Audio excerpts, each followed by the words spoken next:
All right, it is 5:30 and I will call this regular meeting of the East Helena Public Schools Board of Trustees into session. And the first item on our agenda is our pledge of allegiance. I pledge Allegiance to the flag of the United States of America and to the republic for which it stands, one nation, under God, indivisible, with liberty and justice for all. Thank you one and all for joining us this evening. For the board tonight, we have tonight's agenda.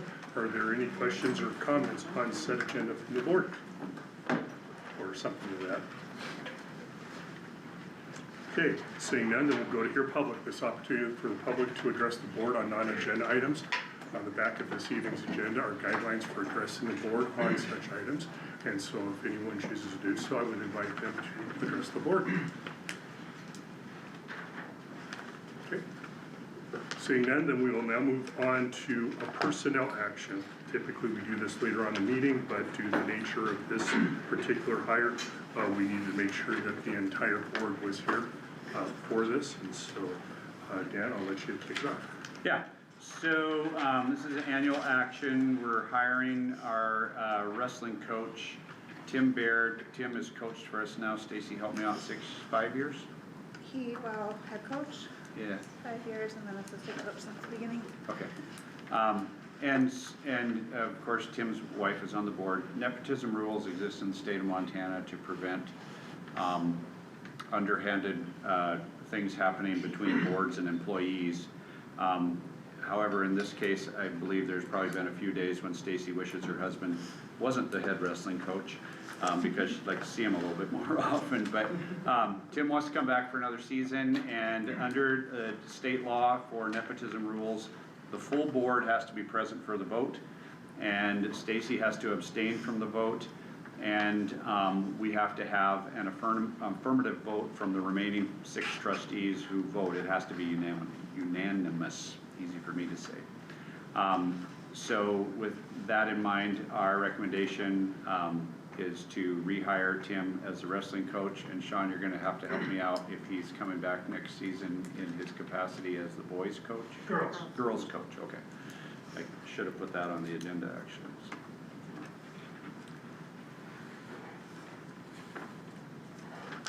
And the proper public notifications in the newspaper Yes. went out because there's some specialty. Yeah, we actually tried to get it on the May agenda, but we were a little late, so we were way ahead in the timeline by putting it on the June agenda. Okay. So at this time, I would entertain a motion from the board to approve the recommendation to hire Tim Baird as our head girls wrestling coach. I'll make a motion. I'll second. Okay, we have a motion from Tristan, second from Tyrell. Questions or comments from the board?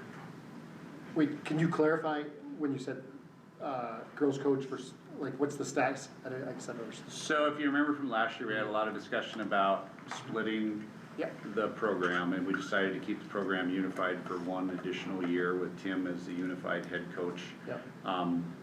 Now what's going on, and there was discussion, should we split it last year, should we split it this year? We decided to keep it together. So now it's splitting, we already hired the boys coach? Oh, tonight, it's later in the agenda tonight. Okay, Trying to keep perfect. track. I wasn't sure how that. Yeah. Great. Good question. Any other questions, comments from the board? Questions or comments for the public? Seeing none, all those in favor of the motion, please signify by saying aye. Aye. All those opposed by saying no. And Stacy would be recused herself, abstain from the vote. Okay. So, motion is approved. Thank you. All right. Okay, so we'll now move on to reports. And first item on the list is our administrator's report. And so, let's see what's going on over at Prickly Pear and over at Eastgate. All right, so you have my report, and this is just one additional item that I wanted to share with everyone, and it's not specific to Eastgate or Prickly Pear, but this is something that was shared with district staff this week and last week, and what this is a summary of results of a survey that was sent out, and I'll provide you just a little bit of context once you have a moment to look at it. I'm sure on this upcoming event, school starting memo on here. Yeah, I know. Yeah, it goes by fast. Yeah, so like I said, just to provide a little bit of context. So as you know, there's been a lot of discussion around the 4-day week. in our district, and the committee put together some examples for staff, really just to display what it could look like, so folks could actually conceptualize what it was. And it wasn't in an effort to lobby for or against, it was just to allow folks to see what it exactly looks like. So with that, every administrator had a quick staff meeting, again, just to provide the information to staff, to gauge their pulse and where they sat with it. So this is just informational. Of course, if you have questions, I'm happy to answer those. And then in the fall, we'll follow up with a little bit more. But again, this was something that was sent to staff just to show them district-wide what the results look like.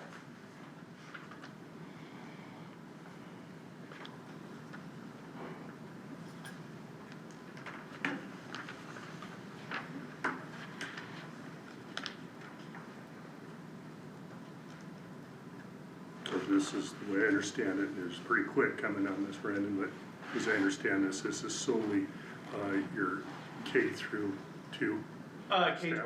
K, oh, it's through K, Yeah. it's all schools, okay. All schools and all staff, right? Correct. Yep. Yeah, I mean, as you can see, there were 118 responses, and that doesn't reflect the full staff. But then at that top, I guess the top 2 grids kind of show where the split is for staff for primary and secondary. And then, as you would assume, the majority were teachers, just because that's where the bulk of our staff is made up from.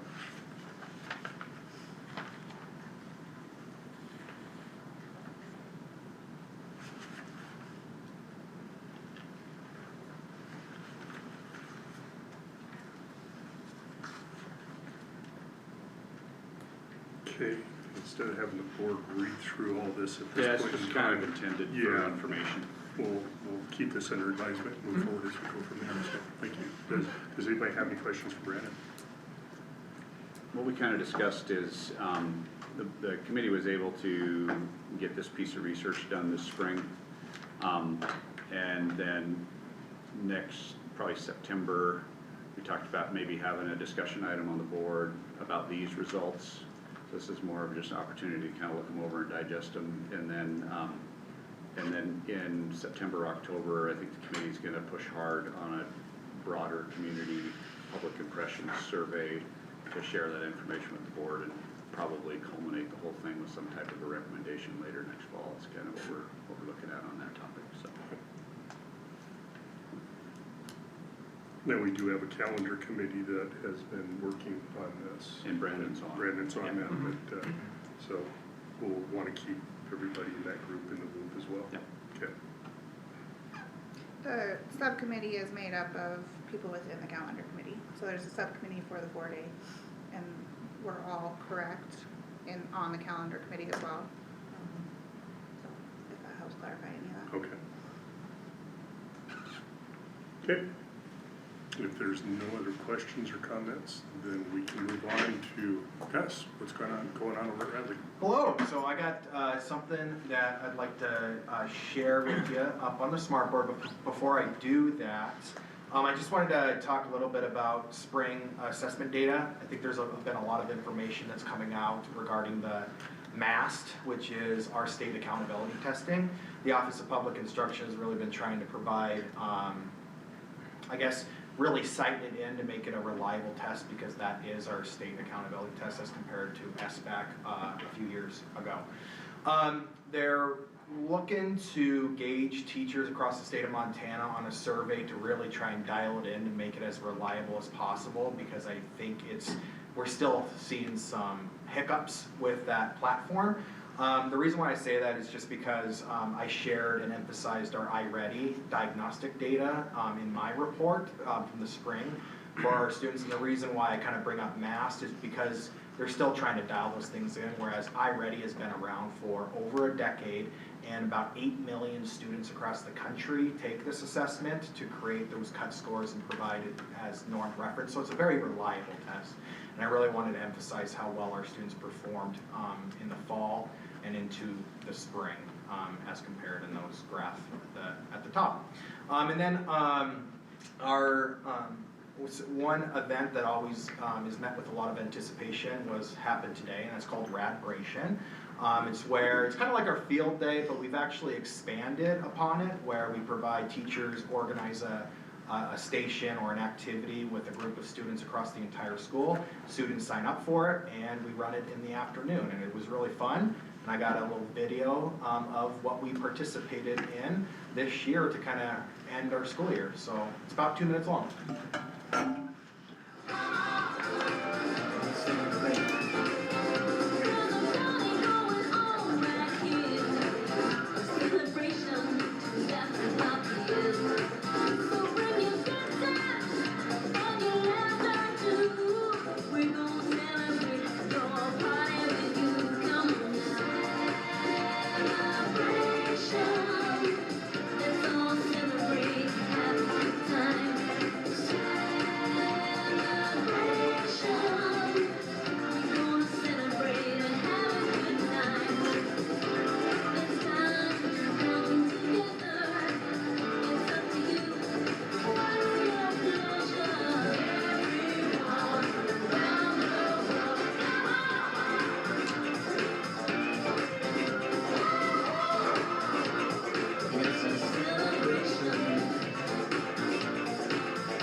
So just a few shout outs. It's really cool. Catherine Seneca-Cole, our instructional coach, she really is the ringleader of this and organizes it. Really want to thank our teachers for putting on an activity.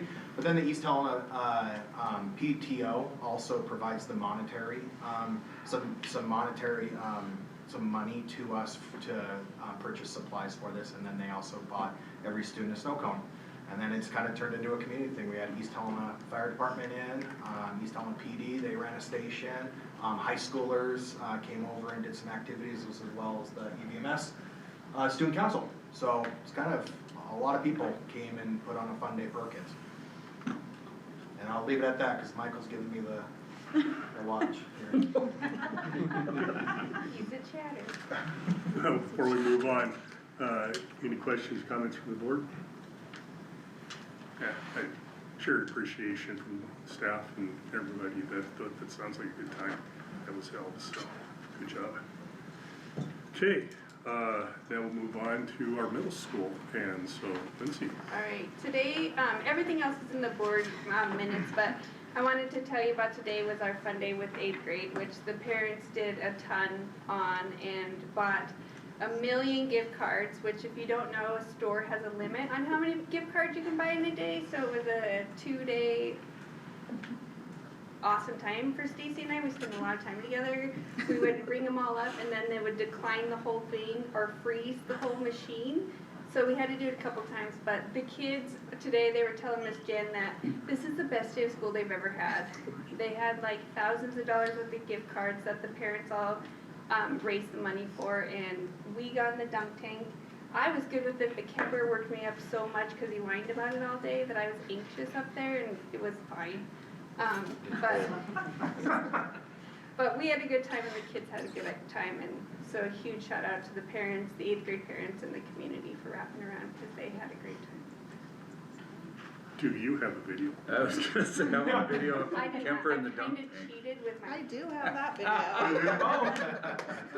Well, Stacy's daughter went to go pick up the ball by the button when Kemper was up there, and she leaned down and hit it, and he was Nice. like, with the and I cheated and landed, so Yeah.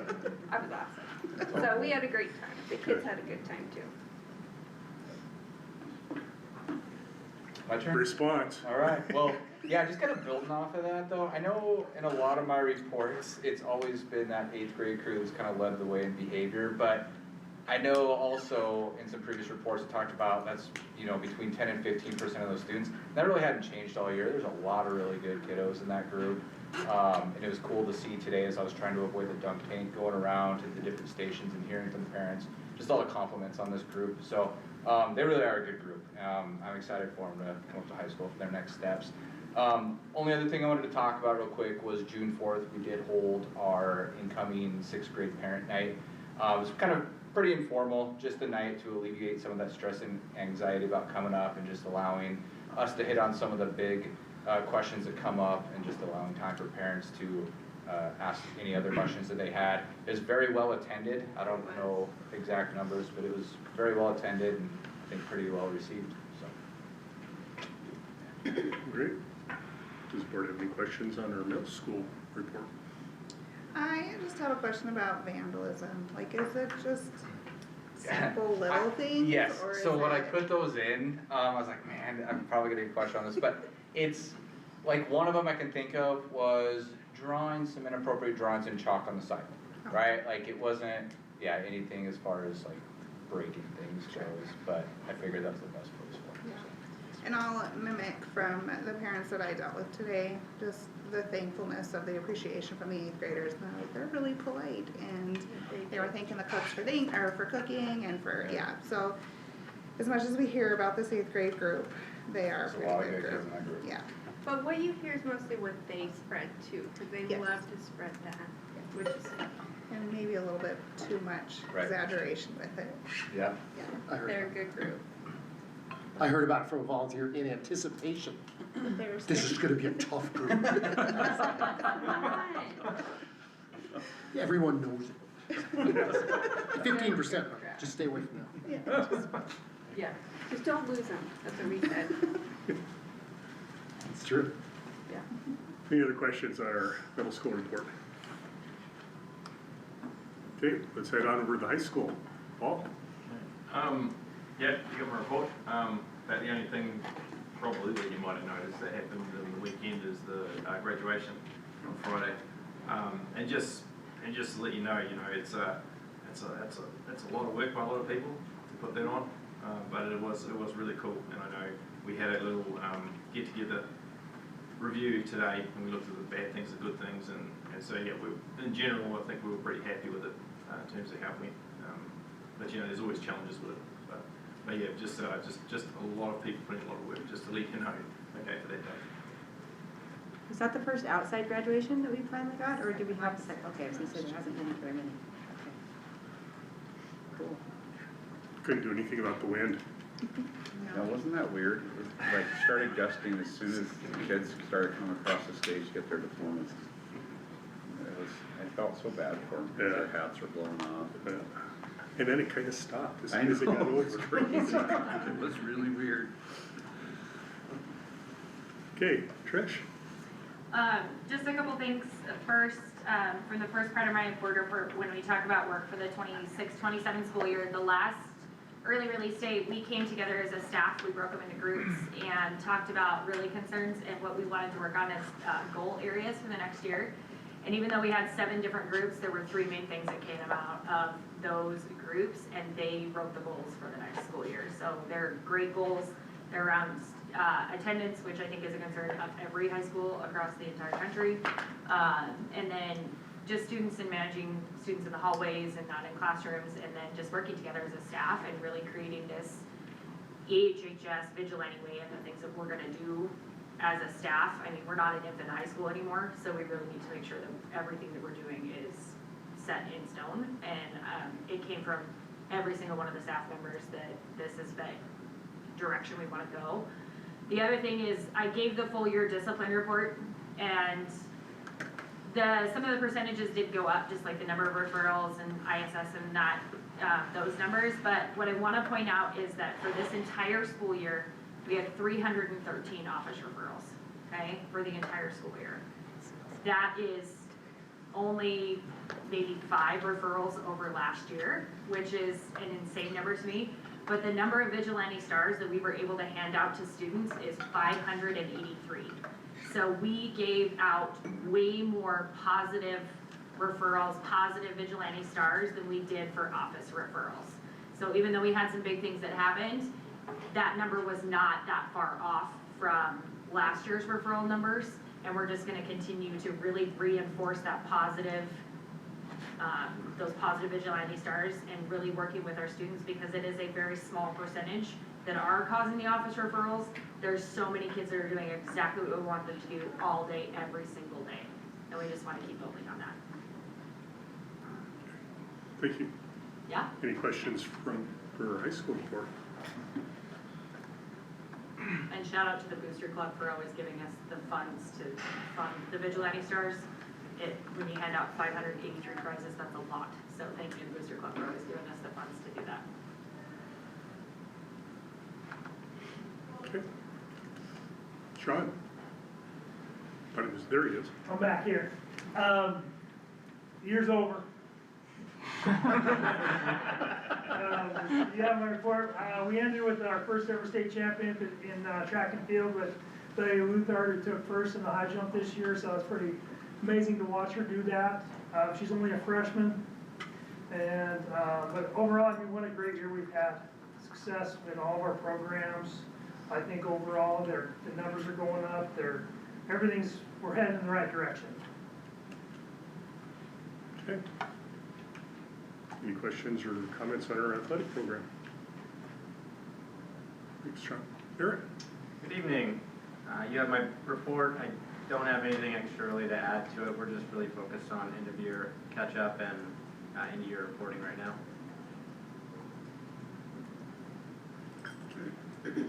Any questions on our IT side?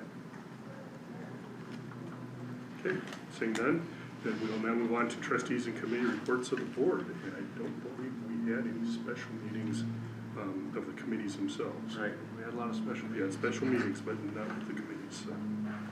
Okay, then we'll move on to strategic planning and scanning for our future needs. I should kick that off for a second, Dave. Yeah, I really don't have a lot of new information. I'm still waiting for the official notice on our TA grant funding, to bring that to the board and be able to share with you guys what that agreement's gonna look like, when it comes through. And so that's just kind of on the back burner. There may be some pieces of that we wanna talk through with the city of East Helena as far as, originally, when Staley helped us with that application, there were some alternate extensions and additions to it that the city might be interested in picking up.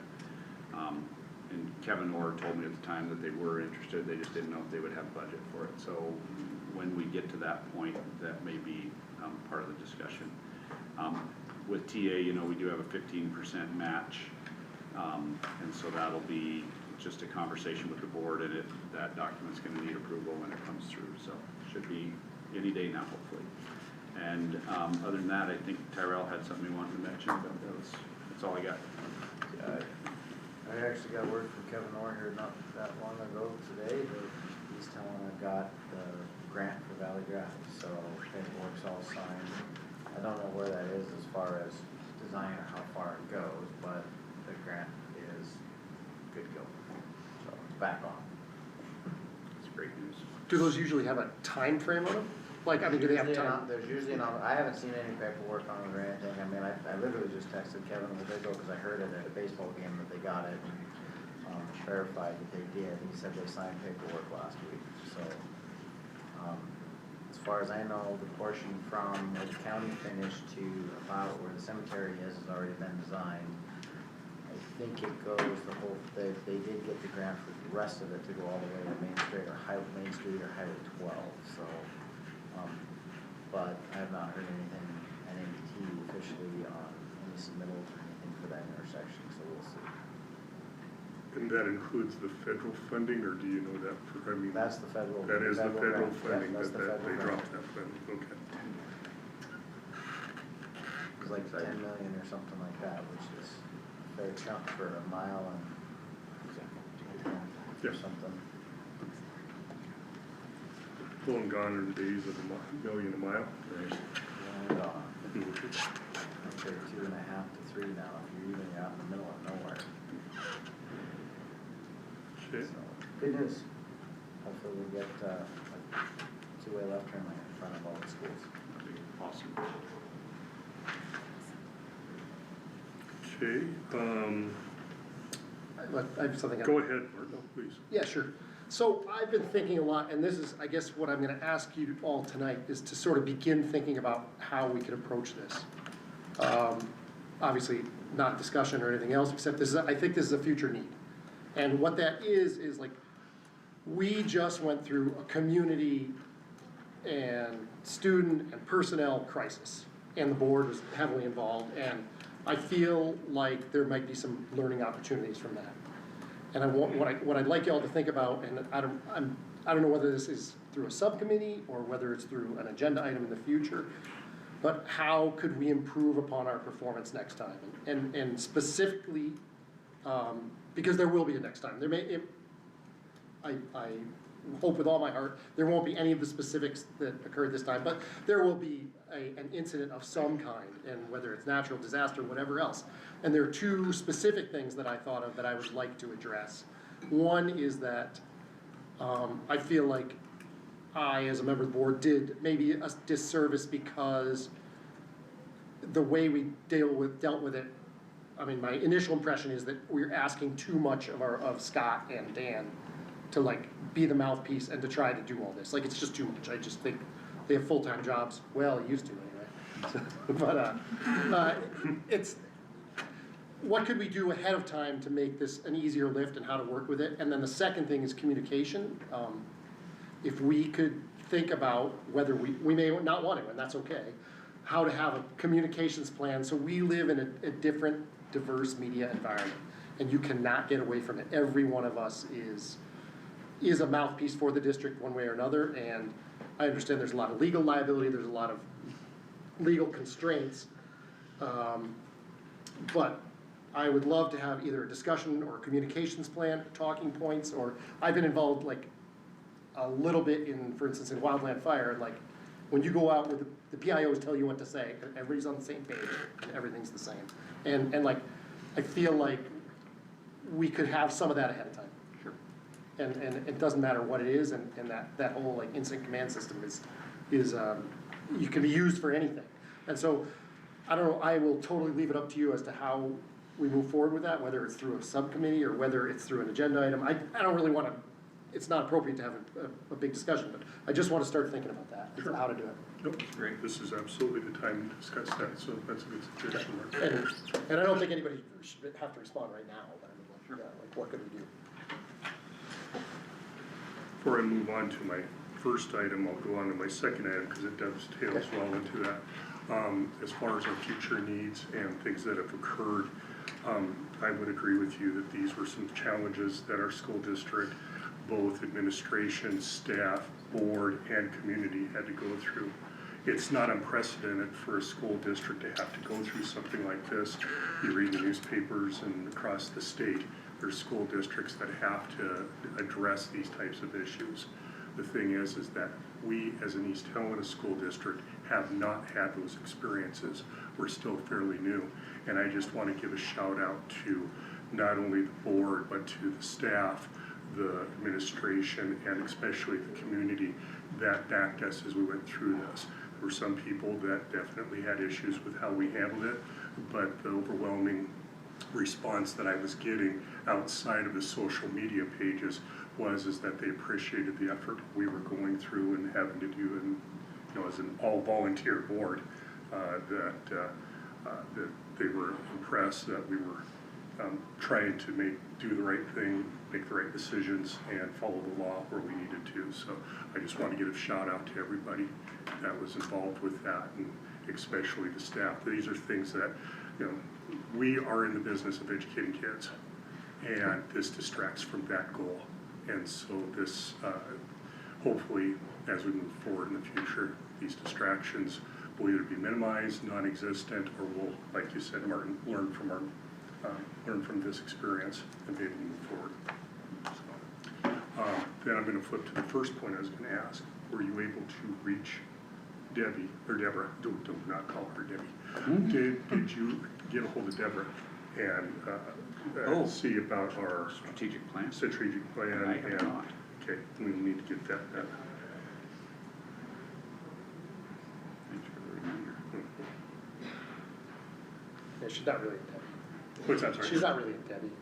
No, she is not, and she gets, in fact, I'm not positive if any of her family calls her Debbie, so I think she hasn't called Debbie since she was in high school or college, and being a Butte girl, that's, yeah, she scares She me. didn't take her. She scares me. Okay, are there any other questions, comments, or thoughts on our strategic plan and looking forward to our district's future? Okay, we will follow up again at our next month meeting. Next on the agenda is notifications of retirements and resignations. Excuse me. They're listed in your agenda packet.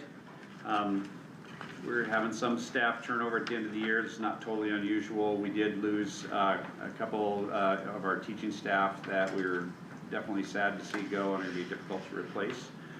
Principals are working through that process right now.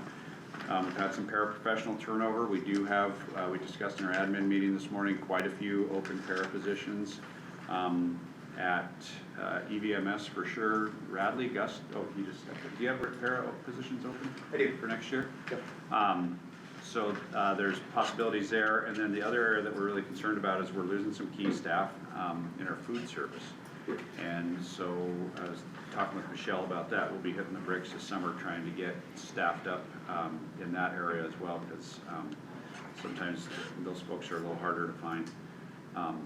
But no specific reasons for most of these, just folks deciding to move on to something else. So, and those resignations have been accepted on behalf of the board.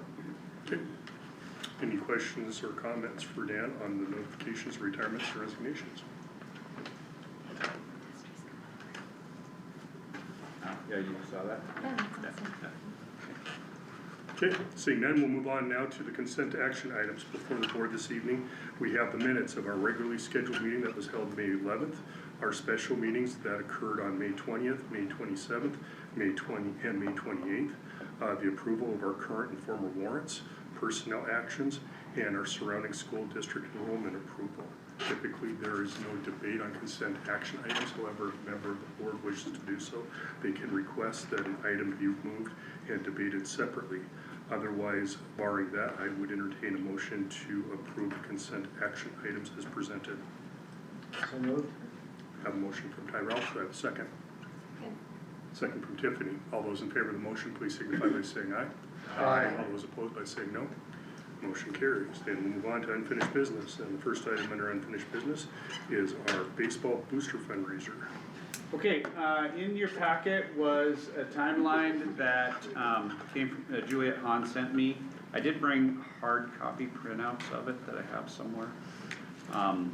If anybody needs to see that, they're a little bigger print.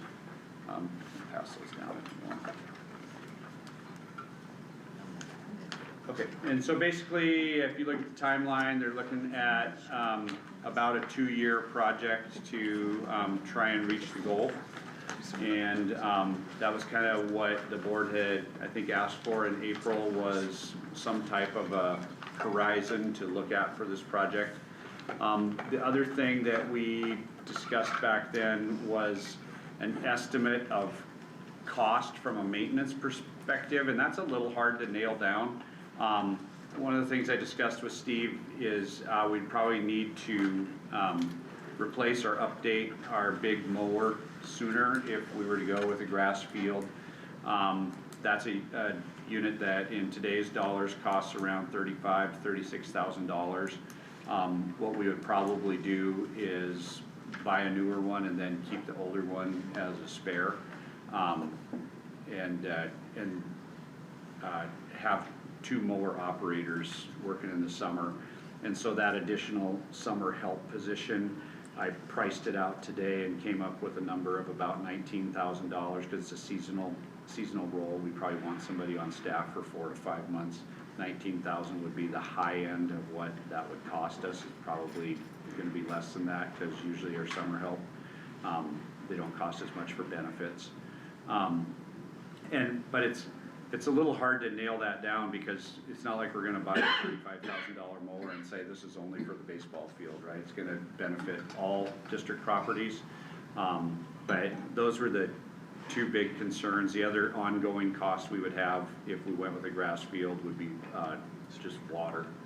And that would be, a decent expense, but it's a little hard for me to pin that down, what it's gonna look at, if we were to go that route.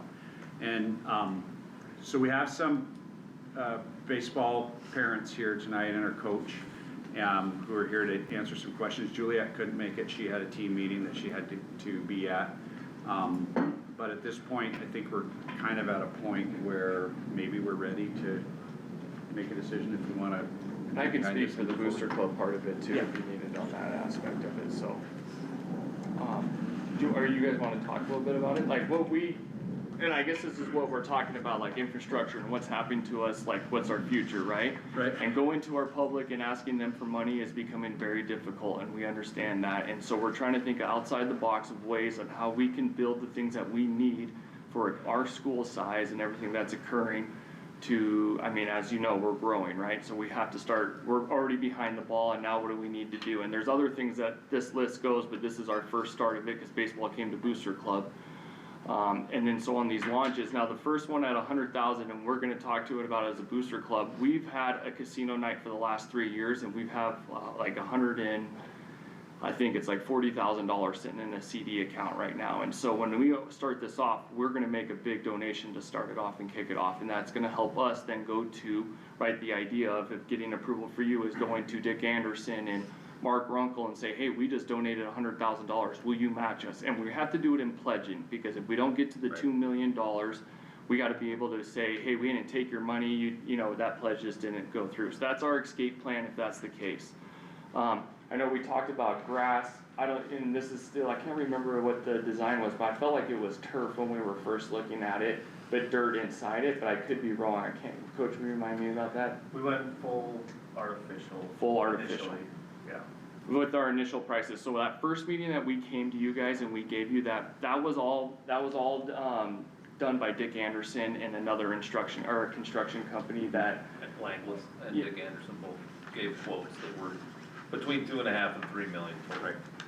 And so our mindset was 2 million will get us what the basic necessities are, having a fence, having the dugouts, stands, you know, how we build that kind of depends on where we put the location at it, is do we then decide on the football field, when we go do an improvement on that for the seating section, that we make the home side the other side, you know, these are all questions still to be determined, but and then casino night, we are gonna have another one, and that one in November is dedicated fully, all the funds raised that night will go back to this pledge. So we're gonna throw money on it and then plus this on top of it. And that was the idea of casino night, is when we have these giant projects that need to be funded, our idea was this was gonna be that money that we're not asking our booster club members to donate, because we're using those towards our different activities, that we have this rainy day fund. When we need something big like this happens, we can step up and say, hey, we're here for the student athletes and the students, and we wanna get this project done.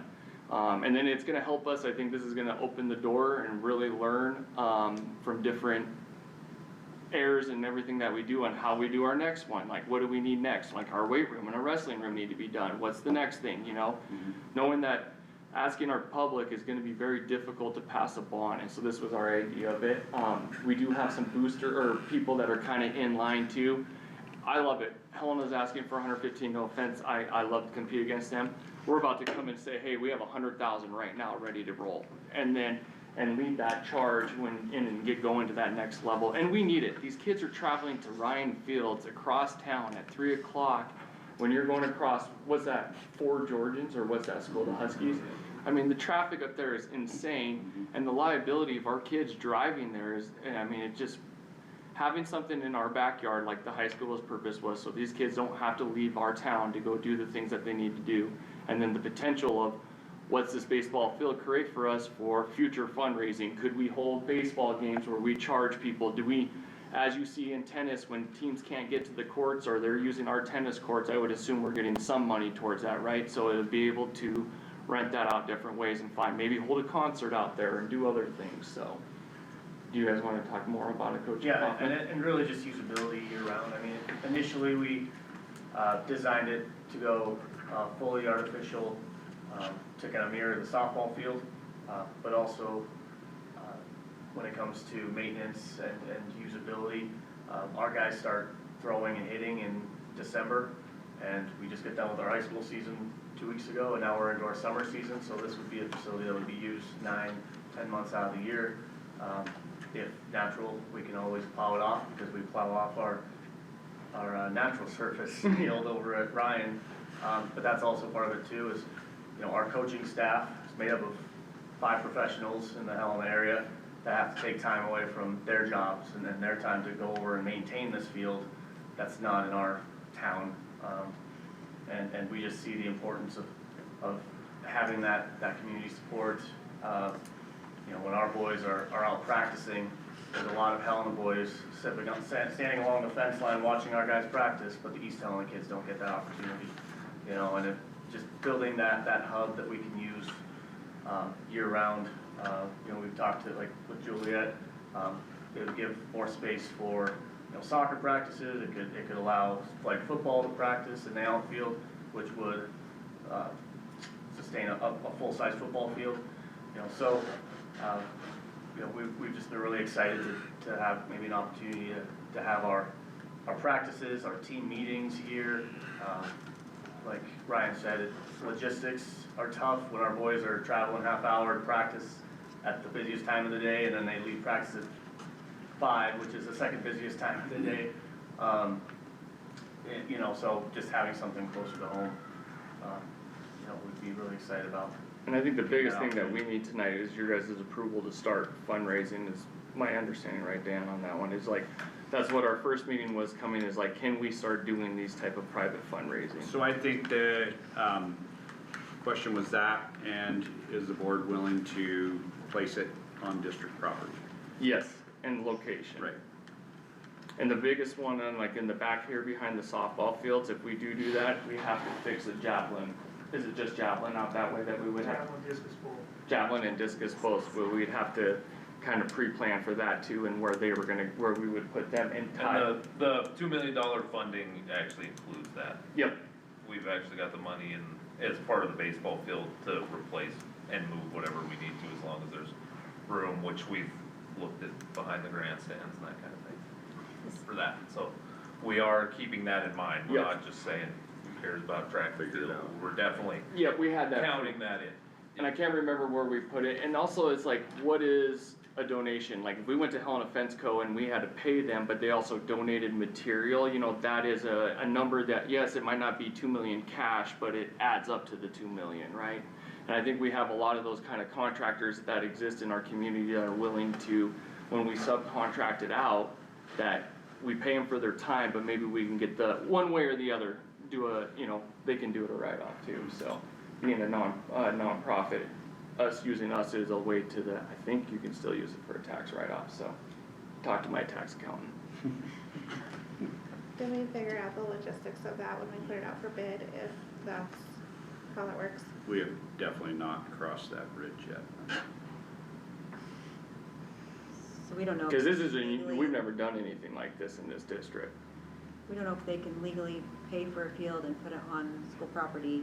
No, that we can do. What Okay. Stacy's getting at is donated time and material by contractors, how that works as part of the whole process. If it's being paid through us, Bid process. Yeah. Right, if it goes. cause it's not coming through the school, you guys aren't the ones So paying if them. Booster Club is writing the checks for payment of that, does that take out the bid process? I don't believe that we're, as a governmental entity, I don't think we can give up that right. In fact, I'm not sure if we're allowed to. I think Right, we have to go through the bid process on that, and I don't think that the boosters would be able to deal with that type of a contractual Yeah, arrangement. I mean, I think if we get to that point, then that's when we're gonna have to. Once we get the 2 million, then we can say start But you're gonna have to digging. from the district's perspective, you're gonna have to define the project, there's gonna be a dollar value on the project, it's gonna be subject to bid laws. And whether or not there are ways to, navigate bid laws with donated time and materials is something that we haven't really fleshed out yet, so. I think there is a possibility where blocks of the project could be split off of that, so that we didn't have to have it as part of the overall contract. But we'd have to be careful of that, because if there's any sense that we're not allowing competitive bid on that, then we can run into some major problems. Yeah, those are details, I think, though. Right. I mean, I've definitely voiced my concerns about a lot of the stuff we just talked about and feasibility and everything, but in the end, this is, I think, it's a great idea. I mean, I don't mind showing my support at least behind this, and I'd even be willing to designate an area to help with the fundraising. It's a lot easier to fundraise if you know where it's going. I think the only caveat I would have is that ultimately, once we get kind of final design and feasibility, just that may change, but unlikely, you know, I mean, in the end, you know, Tyler, that sometimes you run into something later and just like, uh-oh. You know, if it's $500,000, we don't know what's going on right now, then we fit it a little bit, but I think that would be something to discuss later, but I don't mind it. And I don't have the paperwork with me before, but the one we had that was all designed was like, that was, Ty can probably explain a little bit better on that since, cause you were the helper of it, but it was like designated for one of the best baseball fields, like distance wise too and everything, and we were kinda maxed out compared on some I'm of that. talking like, you know, you get into some of the ADA requirements, you get into some of the real niche design stuff, and, you know, maybe it's too far. I'm not 100% sure, like, where does the bathrooms have to be in association with, you know, some of your facilities. There's always something that tends to trip things up occasionally on public facilities, so I guess that'd be my caveat, is like, it becomes infeasible from a funding standpoint, just where it adds a boatload of cost, then could an alternate location that we looked at that point, but it would be, you know, we will know. I just don't like marrying it and then having a $500,000, you know, bump or something, and I've had this happen in projects, that's the reason why I say that, is it's just because I have had this happen in projects before, and you just go, this is the best solution, and then this comes up, and like, oh, now I gotta pivot, so. A lot of times they work out great though, I mean, they really do, and really, I don't foresee that, but I don't know, I'm willing to make a motion, I guess, depending on where we're at. I'm assuming we surveyed the property and know exactly that what you want there is gonna fit, and that the javelin discus can be moved to the other area, and it's gonna actually fit in that space, not just by this picture. That's correct. I'm actually a land I surveyor was by gonna say, profession. you're probably a land surveyor, 'cause I see So more yes, so we rarely, did but- do that. We did fit the field. We worked, Dan and I talked with SMA, Okay. had them field, fit, check, and verify everything that I did. And that gets like your stands and like for people to sit and all that? Yeah. Okay. Yep, yeah, it was fully designed, like the basic design and developed out, yeah.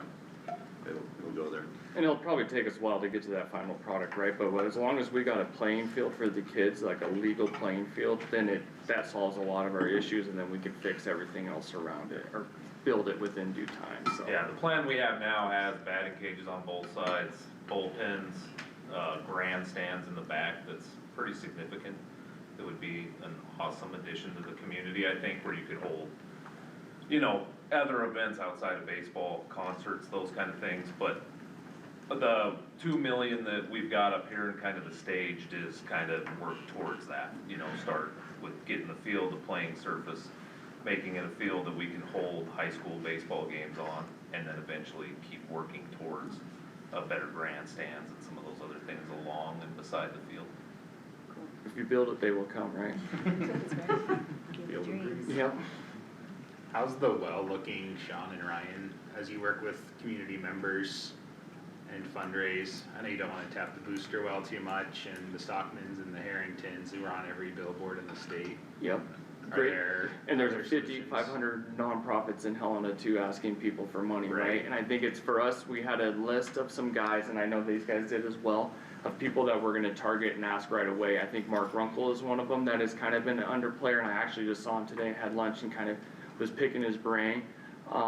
Paul Dorrance, who is a big landowner here, who owns like the Missouri River Brewing and Company, like as he's grown into the East Helena community, one of the conversations I've had with him is help start investing into our, you know, our school, and he was an ex-school teacher at Helena High, science teacher. There's a couple of other people that we've ran into that it'd be sweet. There's this one guy I have breakfast with every Wednesday at 1889 who is a big Bobcat fan or family donor, but something happened and now their family's looking somewhere else to donate. So I try to convince them from the Grizz, but I think I'll take them as a booster club in this sense. But I think tapping into those guys first would be if we could get someone big that gave us $1 million to start us, you know, start us off. That would And be nice. yeah, it would be really nice. And so Figured you guys had a plan, I just didn't know, especially with Helena making the announcement this week. yeah, and that's why us as a booster club was building this thing up, was just for this exact reason, is one of these comes up, right? And so then it's like Casino Night is gonna continue to fund these as our other private projects come in, that we can be the first one to donate, so you don't have to go. Right. Cause these guys are, you know, when I look at Helena, what they're doing right now, they're asking these guys just to get started, they don't even know if they have a baseball team yet, and they're getting all this money pledged. And we already have the team, we already, you know, we've already. 5% of the yeah, way there. Yeah, exactly, we already have a lot of the other stuff, so it's easier for us to ask for something that exists already. And then how are they gonna go back to those people and ask for more? It's like, hey, that started it, but now we need another $500,000 on top of it, so I think we're in a way better position, yeah. So can I be clear? So Bless you.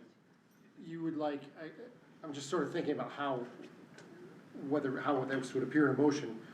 You would like assent that if you raise this money, we will I'll permit you to build a baseball field that would become school property, school district property, and a presumptive spot. I mean, is that about it at this point? Yeah, and I guess, do you know the spot we're talking about? Yeah. But I mean, you wanna be able to go to people and say, this is where it's gonna be, and like if you have to crow a little bit and move it around, it's not gonna be that far. Yeah. So that's kind of what you're looking for though? Yeah, and I think one school that we could call maybe even too is Conrad High School. They have a private wrestling facility that was built by their club on school property. And maybe ask them how some of that was, and Glasgow School District did one as well, their AD is a big wrestling, so, and I know it's a wrestling one, but it's the same mindset, right? It's a privately funded building that was put on a school, and maybe we call them and say, hey, what did you guys have to do to go about this? Because they've already went through it all, right? Maybe we go and call them and say, what was the steps that you needed to do? But those are two schools that I know of that have private funded buildings on public grounds. But the presumption is that at the end of this, I mean, that's where I'm getting a little confused, is like, would they do the contracting? You're talking about public contracting law, would we do the contract? And I understand we don't need. We probably would. Oh, okay. Gotcha. I think if I was to make a motion, I wouldn't dictate that. Right, and we don't have. I just was wondering, Right. but it's gonna be, in the end, like, they're asking for permission for our blessing to raise this money and say it's a place, okay. That's all I was asking. So it sounds like Tyrell may have a motion cooking, but I wanted to give the boosters and grouping a chance. Is there any other clarification you'd like to make before said motion would go into discussion? Okay.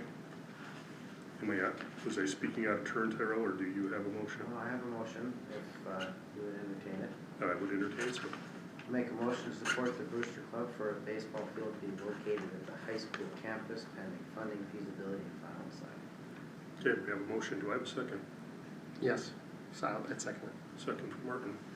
Okay, and I'm gonna have you repeat that, but slowly, please. Motion to support the Booster Club for a baseball field to be located at the high school campus pending funding, feasibility, and final design. I'm sorry, after campus, what did you say, and? Pending funding, Okay, sorry, thank you, that was the word I was missing. feasibility, and final design. Funding, feasibility, and? What? Final design. Final design, thank you. I think I do need to understand.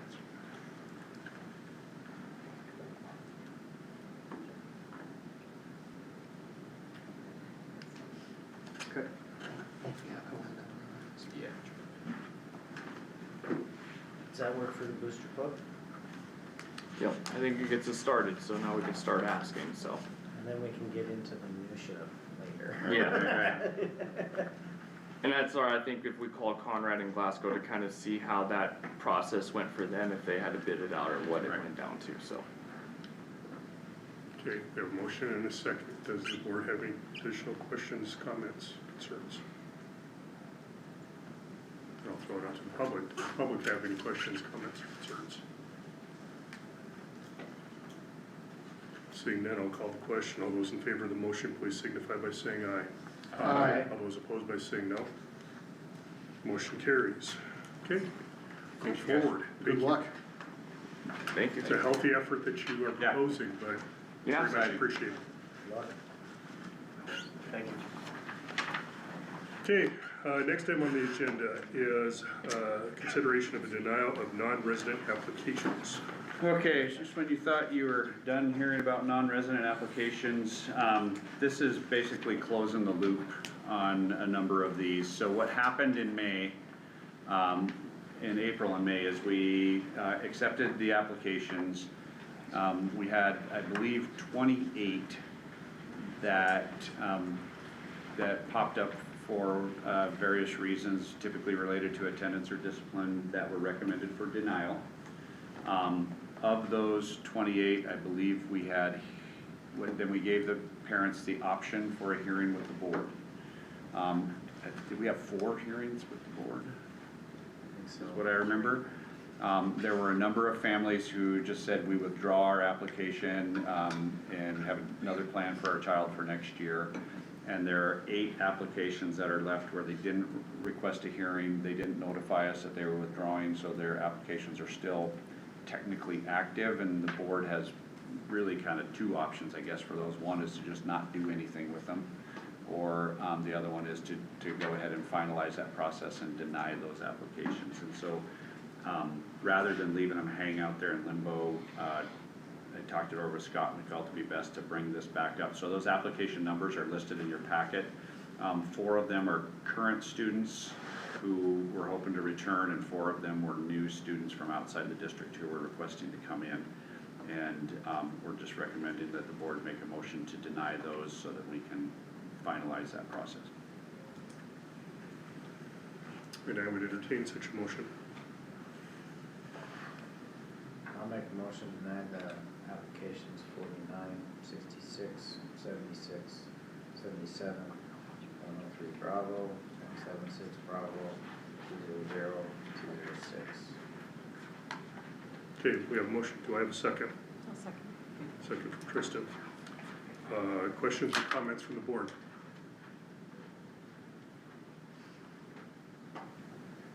Questions or comments from the public? Seeing none, all those in favor of the motion, please signify by saying aye. Aye. All those opposed by saying no. Motion carries. Okay, we'll move on now to the transportation lease agreement update. Okay, there were some photos, I think, in your packet. Partly just so you could recognize where the building is. If you've driven down Wiley Drive, you've probably seen this facility. It's kind of tucked in behind the mobile home park that's right by the S-curves out there. And that's where our unit is that we leased. We managed to work with the landlord, the owner out there, so that instead of writing a check monthly, we're paying the lease quarterly, so we're paying 3 months at a time. We have one bus driver who is spending the alternate part of his shift, so he's driving morning and afternoon route for us, and then he's doing mechanic work with us the remaining 4 hours of his shift.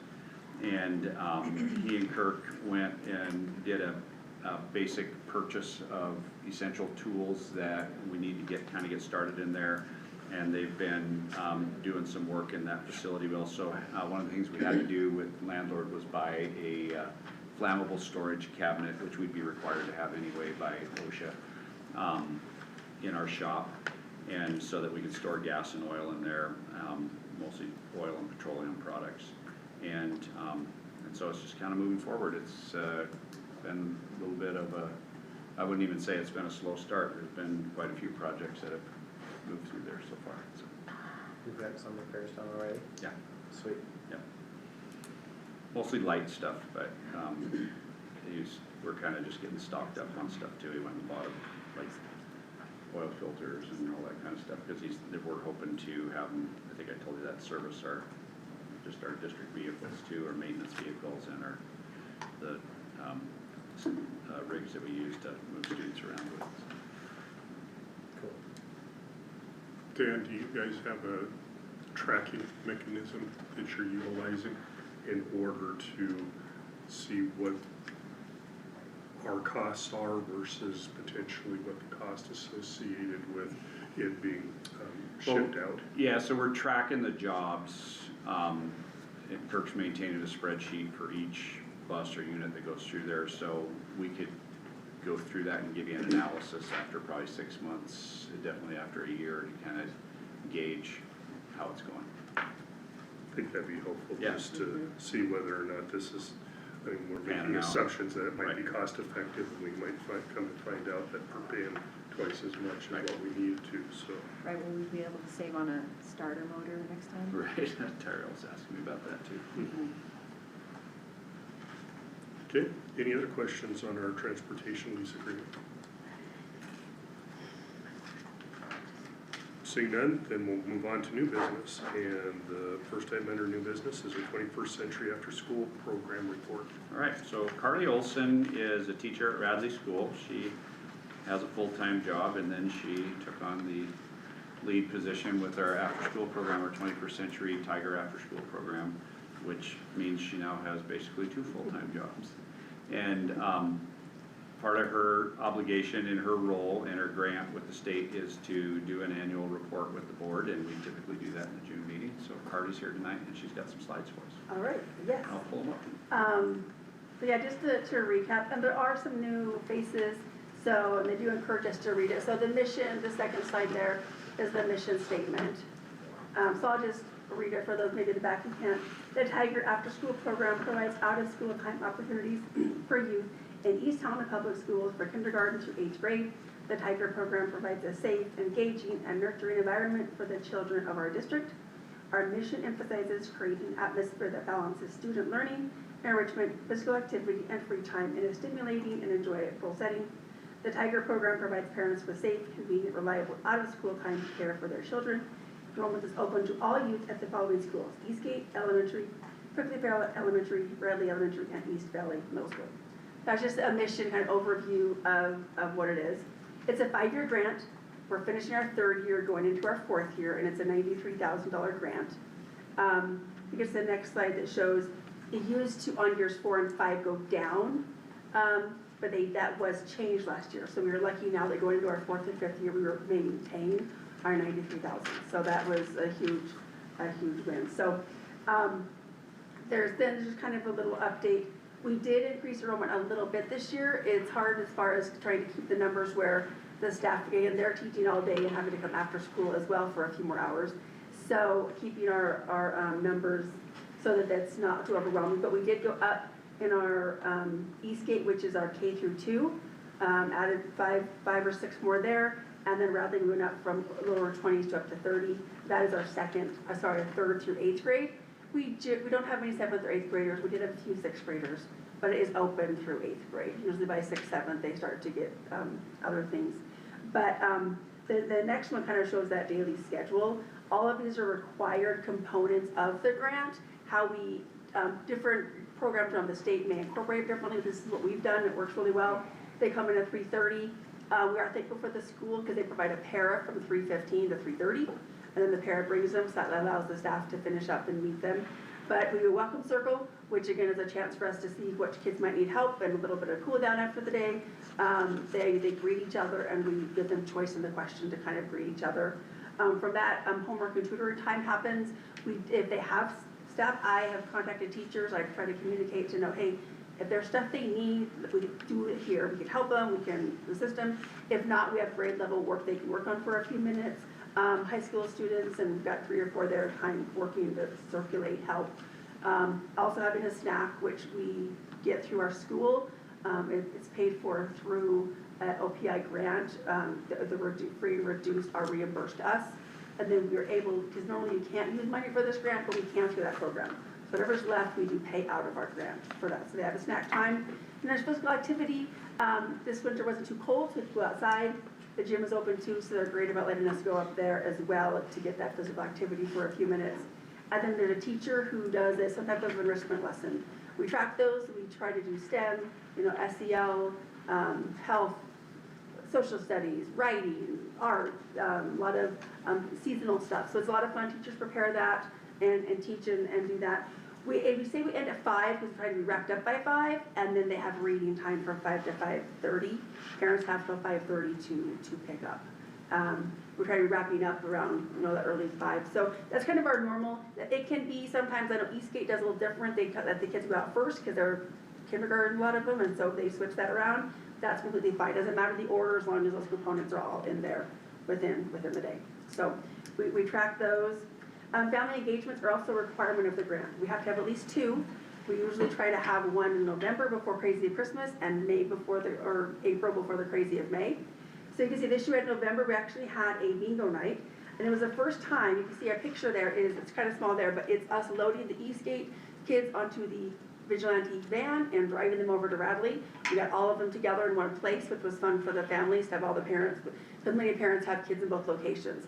So we had a donation from the library, we were able to buy some books, had a fun bingo night. Bingo, they allocate books home to read, brand new books, so it was a huge success, they loved it. We work with partners in the community to provide treats and refreshments, so we had those for them as well. So that was November. After that, kind of as talking with them, they really did like not having to rush between, because if it's both places, they would go from Eastgate and then run to Radley or vice versa.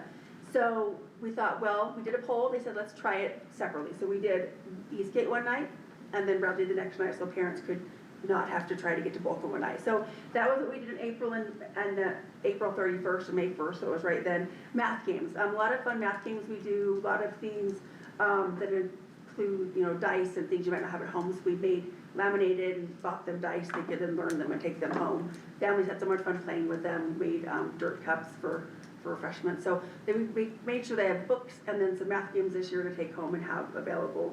So those both went really, really well. Those were our 2 that were required. Cultural activities is another one. We tried to get some of those in. This is a picture. Eastgate did make some dream catchers. They actually were shaving crayons into that and putting them in contact paper. And so we've also made wampum bracelets, dream catchers. We also had a lesson about the sun, made some balloons because of the importance of the sun. So we do try to, and we do list those on our IEFA spreadsheet so that those are counted for. Career Days is another big thing. We saw a policeman, his son is in the program and came and was able to come to Eastgate, a great presentation. The other one, she went to Radley and Eastgate, she's a surgery tech. Brought him all face masks, she brought the whole kit, they just loved it, it was so much fun. So that's another big focus next year. We've actually got, and we're buying some curriculum that goes with Career Days. That's a big focus of the federal grant. They want us to expose them to these. So we'll add more next year. But that was comes to Career Days. Harvest of the Month was also added last year. They come in once a month. It's from St. Pete's. Those are some of the things they did: beets, carrots, bison, apples, chickpeas. They bring samples, lessons of them, and activities. It's great. They love it. She comes to Radley and then goes to Eastgate. So does both of them in the same day, once a month. The kids love it. Little journals, samples. It's a really fun program that's once a month. So I've already talked to her about continuing that next year. The next 2 are just kind of some pictures of some different Eastgate activities. The parachute you see, of course, was Mr. Krantz, and they were actually doing that to the beat of music and following a rhythm. They weren't just playing, so it was a lot of fun. Again, you see marshmallows with STEM, a couple of them playing some games and just some activities. Radley, one thing we did that was a lot of fun was those Ozbot robots. So they're building their own tracks, and we had a lot of fun doing that, making seasonal activities. So just some of the kind of different things we did. They had Olympic Games. We actually made ice cream into this year as well, and little baggies of the science experiment. So the teachers are really creative, we track all of those. I see Mrs. Jones here, who's our data specialist, so she keeps track of all those different lessons for us. So that's kind of a picture of kind of some of the lessons, and then our community partners, that we're encouraged to do those. So of course PTO is always great and lets us do an order in the fall. Life Point Church is a great support, Heritage Market, Safeway, giving us stuff for anything we need. So those are great partners we have. So yeah, really that's kind of the year. You see here, we usually start middle of September. So this year we started September 15th.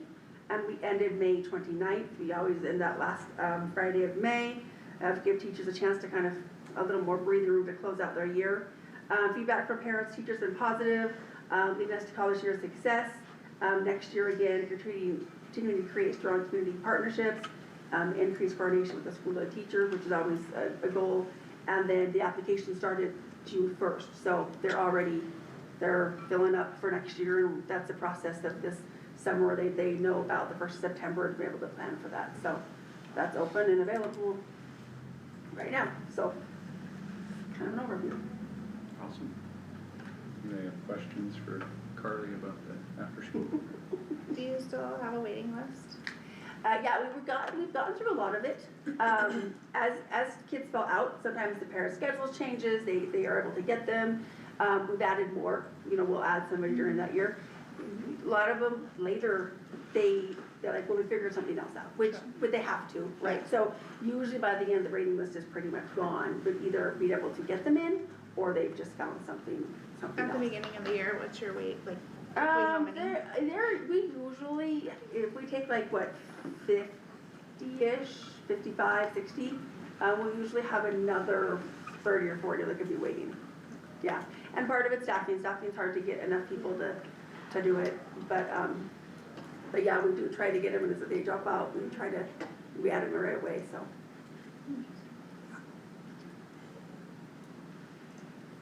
Okay, any additional questions? Thank you, appreciate the report. Thanks, Carly. Yep. Okay, we'll move on now to consideration for out-of-state travel for our East Helena High School basketball program. All right, with us tonight is Coach Ridgway, and I think he's got a special guest, and he's planning some summer workouts for the boys, including a trip to Gonzaga for a skills camp. So Ty, I'll let you chat a little bit about the board, about where you're going. Yeah, joining me tonight is Avery Hager. Avery was a key point guard for us this year, all-conference player, and also got invited to the Montana Elite Invitational tournament this spring, which is run by Josh Eustace, who is a former NBA player from Montana, and so that's some of the top players in the state. So glad Avery was able to join us tonight. We're basically here to talk about our summer stuff. We're making a plan to go to Gonzaga camp, which is the end of June. It's a 3-day team camp. We're planning on taking 2 teams. Around 17 kids have signed up and have fundraised for this. It's $1,000 a team to go to this camp, and then lodging.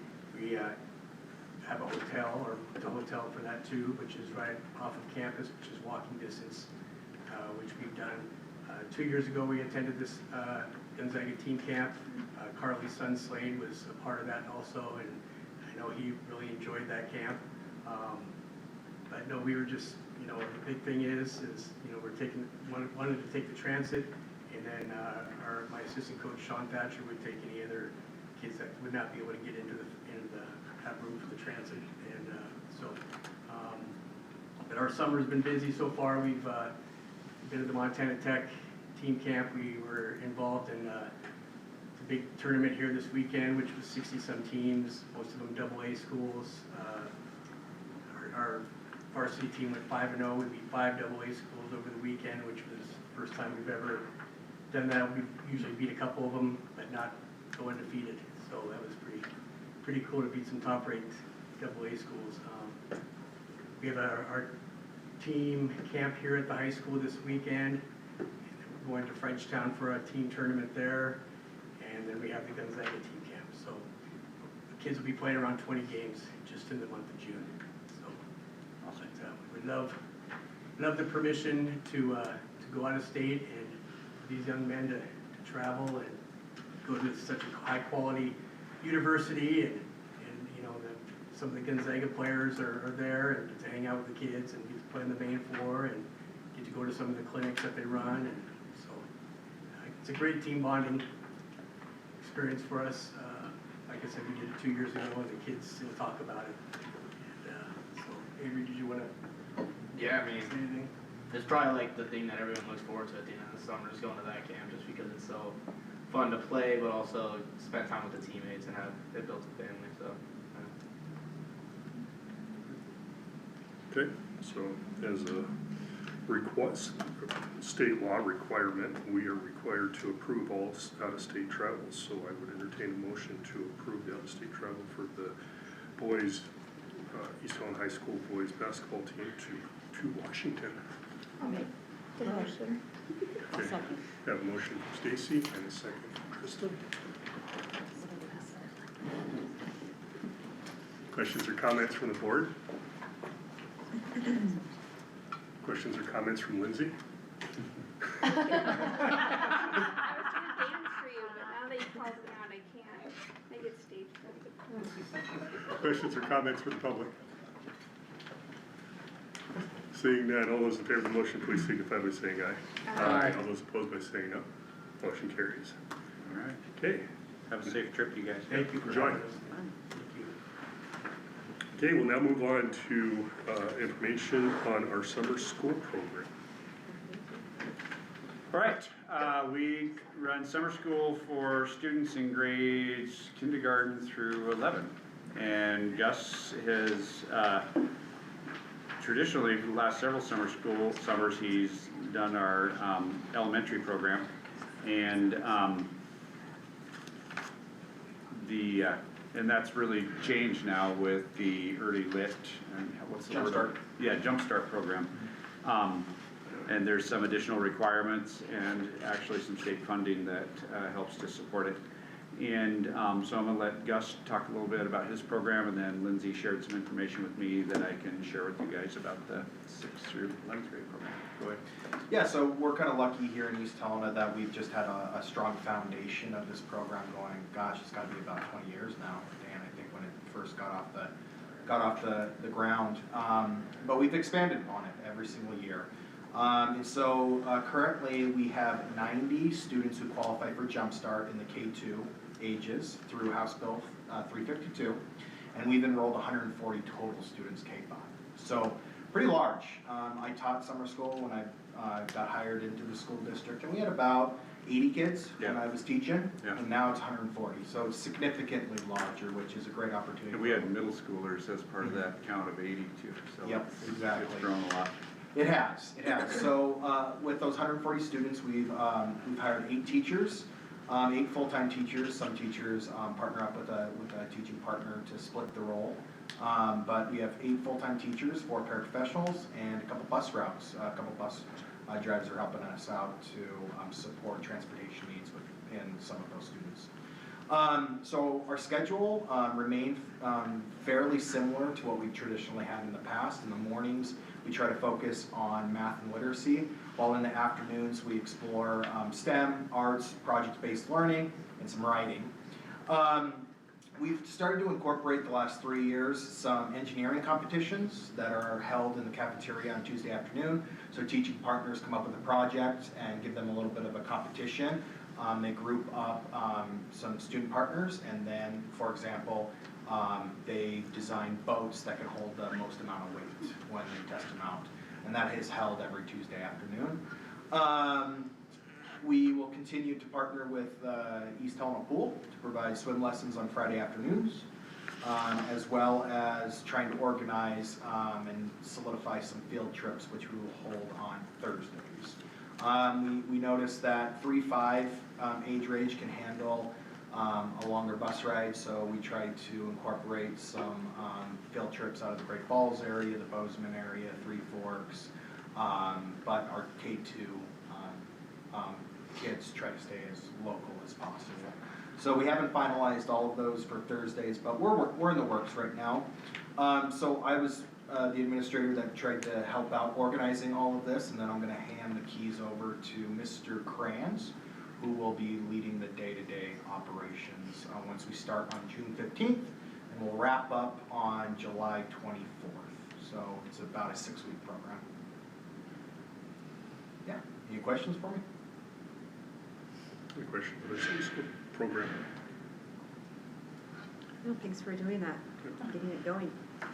Yeah, it's really grown into a great program, and having the state support, I think, has been obviously helpful to get us to where we are. It's become a lot more, I would say, comprehensive. You guys know that I worked the summer program a lot. I think it's a fun program to work. I really appreciate Gus being willing to step in and help out and get everything organized and set up with everything else that Gus has got going on in the world right now. That was a lot to ask. And Mr. Krantz has been a teacher in the district for a while. He's been interning all year, completing his admin degree. And so it's kind of a nice opportunity for him to be able to step in and take the reins and like Gus said, handle the day-to-day operations of the summer program this summer. So I think we're in a really good spot. Lindsay had to leave for the same baseball game that Tyrell had to leave for, except their kids are on the opposite team. So I told Tyrell, be careful about getting in a fist fight in the parking lot afterwards. But she's working we run a summer program for middle school and high school students. Some of there's kind of, the main focus of that is credit recovery for students who may have struggled with their coursework throughout the year and need an opportunity to come back and earn back some of that credit, either for the middle school or the high school. It looks a little different at the different levels because high schoolers are earning or trying to earn back specific credits that they may have missed out on. Some of the numbers that she shared with me, 21 high school students will be doing credit recovery for English. She's got 41 credit recovery classes total, which I think that includes most of her middle school kids. She does have a group of kids that are doing original credit for English 4 and government. So these will be typically incoming seniors that are getting their English and government credit out of the way in the summer because they have internships or other things that they want in their schedule during the regular school year. And then 12 additional students earning original credit, but she didn't specify what they're getting their credit in. I know that she has 2 teachers and an assistant hired for the summer program, and they're gonna work out of this building for the summer.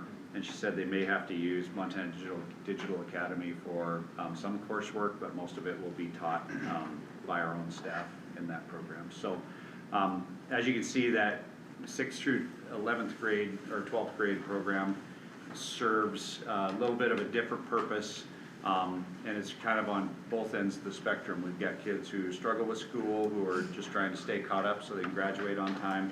And then we've got some of our high flyers who are trying to work ahead, and ideally what some of those kids are setting themselves up for is opportunities for dual credit and or internship or work experience is really what they're gearing towards. So that's all I know about that. Do we see some of those kids that we think are gonna go dual credit or internships that actually decide to graduate early?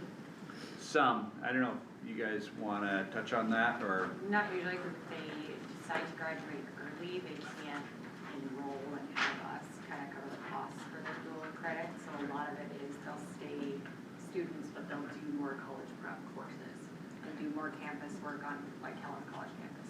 Cause we had a couple graduate early, They correct? did, but it was due mostly to outside internship work schedules, not getting into dual enrollment classes because they would have to cover the bill at that point. So they didn't do summer school in order to graduate early. There I was guess only- that's what I'm getting No, at. there was only one, and it had to do with the fact that her family was moving away. Okay. And she wanted to graduate with her class, so she finished all of her coursework and came back and walked to graduation, even though she didn't finish Okay. in August. But for the most part, they take it early to get a jump start on whatever classes they need. We had 2 that declared to graduate as juniors, and they took it as English and government over the summer, last summer, but those are the three big ones Okay. that stand out to me. Any other questions? Does that schedule run concurrent with the same schedule as the elementary program? The high school program is shorter, so Gus's program runs about 6 full weeks. And I think the high school program typically runs 3. It's a good question. 3 to 4. I can't remember exactly. And they're a little more flexible with their schedule, like usually it's Friday optional. Online work Okay. mostly. Yeah, so they have a little bit more flexibility with high school programs. And it's still kind of in its development phase, the best way I would put it. It's That- like full days? Yeah, like the program that Gus is running, we've probably been running, we probably started doing a summer program almost 25-ish years ago, I bet. Remember Judy Grimes was the very first summer school teacher we ever had. So and it could have even been closer to 30 years ago. Well, my When we folder started that goes- first year, I think we had 22 or 23 kids. My shared folder only goes about 15 years. Yeah, mine too. That's before the Google days. Right. It's on an old hard drive somewhere. When will we know when the high school or the 6-12 program is fully staffed? Just for MTDA versus in-person courses? Well, she had a couple things that came up today that she was just working on, and so she was trying to figure out if we could serve the 2 or 3 kids that she called me about today with the staff that we have, who are already loaded pretty heavy. Gotcha. Or if there's somebody else, and the thing with MTDA is we can hire like a teacher's assistant that can just work with the kids on facilitating MTDA, and they don't actually have to teach the coursework. And so that's why we brought that up, is that might have to be the option that we do for those kids. So.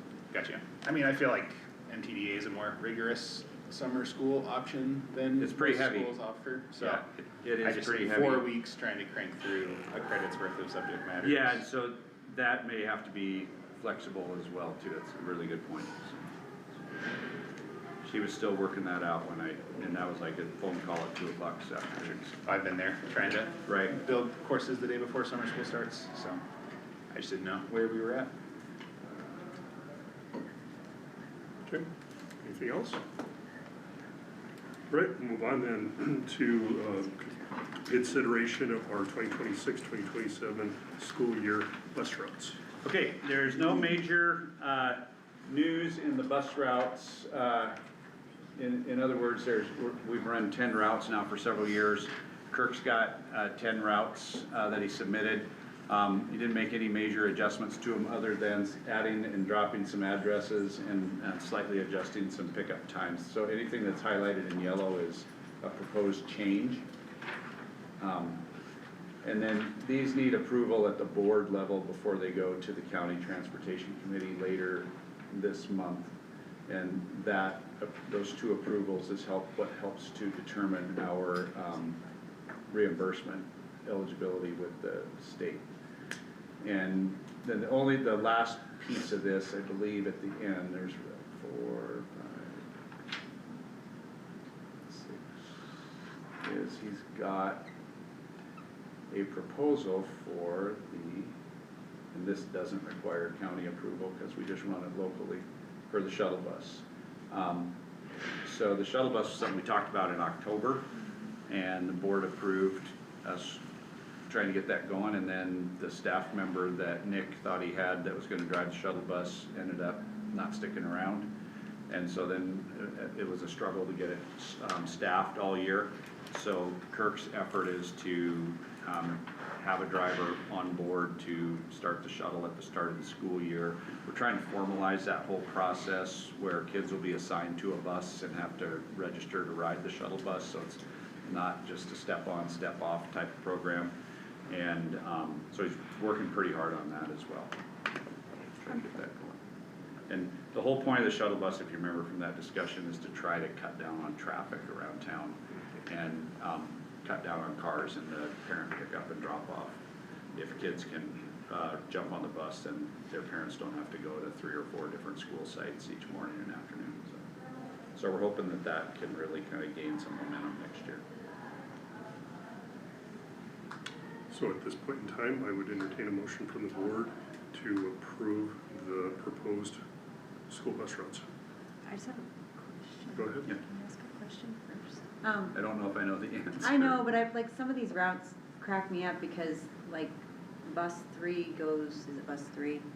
Bus 7 goes all the way out to Heron Creek, and bus 3's already out by Heron Creek, so I'm confused about why bus 3 kids can't ride bus 7 when bus 7 goes out by Care, by Heron, and then bus 3 isn't even really, they're like Holmberg, that area.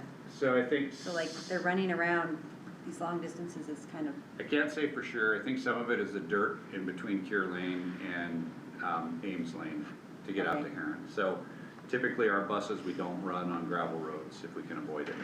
right, there is gravel. So that's why we don't make that loop down over Spokane Creek and come out the other end. Okay, And then the other thing that we changed a few years ago, and it was, there was a tragedy in Whitefish where a student was hit I crossing was the gonna ask you road. about that too, so. And so then at that point, I asked Nick to look at revamping our route so that we're trying to pick almost every student up on the right-hand side of the road and So drop are we them though? off. Don't we still have kids that We cross the road? still have a few, but we have most of them, over 95% are Do getting we picked have up and one dropped off on their side. that- And that's why we run 2 down Spokane Creek now, where for Yep. years it was always 1. Is there a Helena bus that runs down Spokane Creek? Because There shouldn't one of be. the buses that was going down Spokane Creek the other day on Spokane Ranch Road was on the right side of the road, and the kid got out and crossed the road to the left side of the road, Where at? to the east, on Spokane Ranch Road. And I was like, I couldn't read the name, but I'm like, I'm pretty sure we just passed the thing that we weren't gonna do that Yeah. anymore. So then I was like, well, maybe it was a Helena bus, There's but a shorter bus that runs out there, like a shorter. That's Helena or East That is for Helena? kids who are having disciplinary issues on the bus. That's probably the one. That's our bus or that's? That's what my kids tell me. it wasn't a 'cause I short see it all the bus, it was time. a regular bus. What was a full-size bus? I'll have I to don't ask. know if it's just if it's that issue or if it's also handicap. Right, there's only certain buses that Yes. have lifts, but we only have one Kid was not wheelchair in student that's riding right now, and he lives in Eastgate too, so. Yeah. Cause I do know I do know the shorter bus you're Yeah, talking about, cause yeah. I sit outside Yeah. my area. Yeah. Morning. Isn't it like It bus does come 4 down that to goes the Spokane opposite bus. direction? Bus 4 Yeah. and bus 9, that's what we. Yeah, I can ask Kirk about it.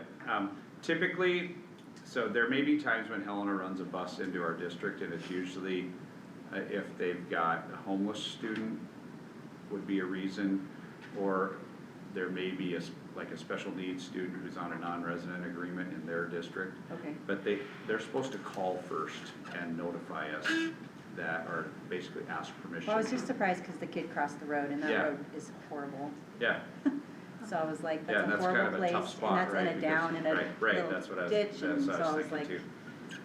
I'm Okay. just curious if it was Yeah, actually our I'll- bus that did it. I will, There now is a I'm stop gonna ask. on Route 4 that's Spokane Ranch Road, Okay, so if that's the kid crossing the road, then he should be riding bus 9. right. On the shuttle bus, Yeah. is that also an opportunity for our 8th graders that play high school sports? It could be. Shuttle, but the way that it's on here, it's not because of how the route is Well, put up, so is that so something the that they shuttle can look bus at? is not gonna be the only shuttle, it's just Okay. adding capacity. So kids can still shuttle on the other route buses. but Okay. We're trying to take the pressure, some of the pressure off that. Off of the route buses. So there may be a route bus that's gonna be a better bus to ride depending on which Over sports to the high season school, it is. okay. And Stacy, the way that it's set up, the PM one, it actually goes to high school EDMS and then it comes back to high school. I know, but practices are usually starting about Right. 3:30, 3:40, and they don't get there till 3:41. And by the You time gotta they change change. out or see a trainer or whatever they need to do, they're late for practice. So that was just my concern on that one.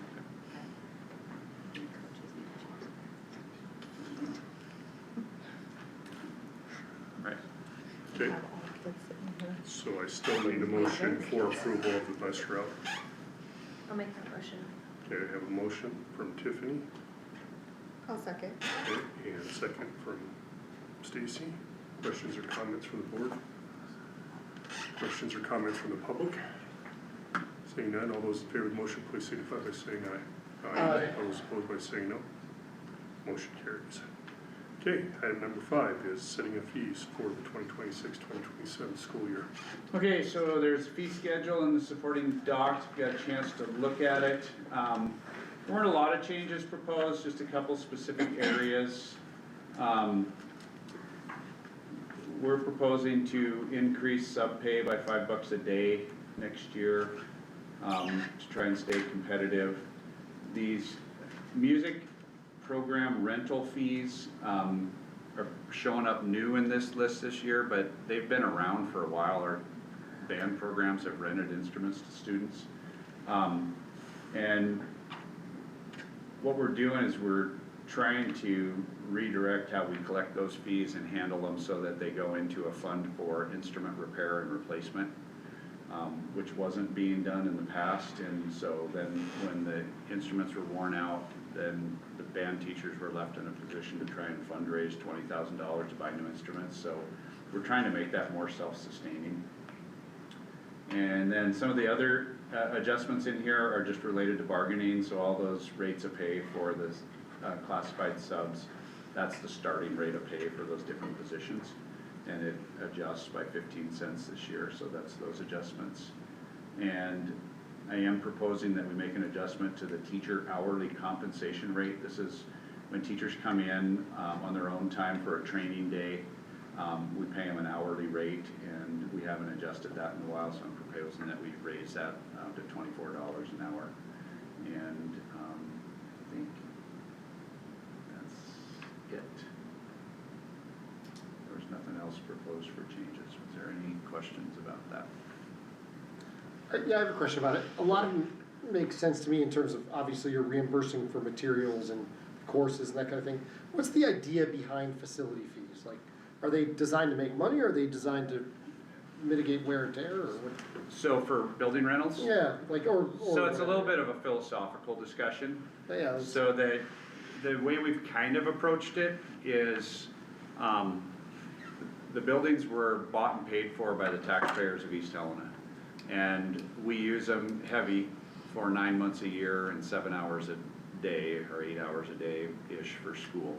And they're available the rest of that time if the public wants to come in and use it. So typically a rental fee is kind of, I think, loosely designed to cover our costs for heat, light custodial. You know, we got to restock the toilet paper and the soap dispensers and that kind of stuff. And then when we built the high school and we started talking about the possibility or the need to replace the turf on that field, there were some people who felt like the field should just be open and people can go out there whenever they want and do whatever they want. But we're looking at it as we're gonna have to generate some revenue out of the use of that field in order to be able to replace it when the time comes. And so that's probably why those turf field fees are higher than, say, like a grass field fee or a gym use fee. But like gyms and cafeterias are ridiculously cheap to rent for. Well, I guess I'll be honest with you, I was coming at it from that perspective, just. Yeah. And then Sean, I'd be interested in what he has to say, because I remember these discussions, and they're like it's deteriorating faster than we're paying for sure. Yeah, and so that's always a conversation. The question is what's reasonable, because honestly your parents are paying for it one way or the other, because if a basketball team forms and they book practice time in the Radley gym Tuesdays and Thursdays for an hour, and you have to pay a fee for your kid to play on that team, basically part of what your fee is you're covering that rental cost. So if we raise it to save money on, say, upkeep and maintenance, it's still costing our own, because most of these users are local people. And what about, so I always hear from people in athletics that I don't really, they talk about tournaments and we can make money on tournaments. So we do charge more for most tournaments. How does that work? Do you want to talk a little bit about that, like when we do Swish? Janie will book it, but she does the hourly rate. She'll send out a bill. Like Elkhorn basketball is a good example. You know, they rent our gyms from October till the first or second week of December. And they have all our gyms for practices that have available. Plus on Saturdays they do their their games. So like Jamie does at the end of the season, she'll send them one bill, and then they'll send us the money for all the gyms they're using. Gotcha. But I think if when people talk about making money off a basketball tournament, you take an organization like the Chamber of Commerce, if you run a basketball tournament and you have 80 teams come to your tournament and they all pay $100 or a $200 entry fee for your tournament, you have to cover your rental costs and your other expenses, but that's where we don't run our own those types of sports book tournaments, we just rent the facility for it. And that is a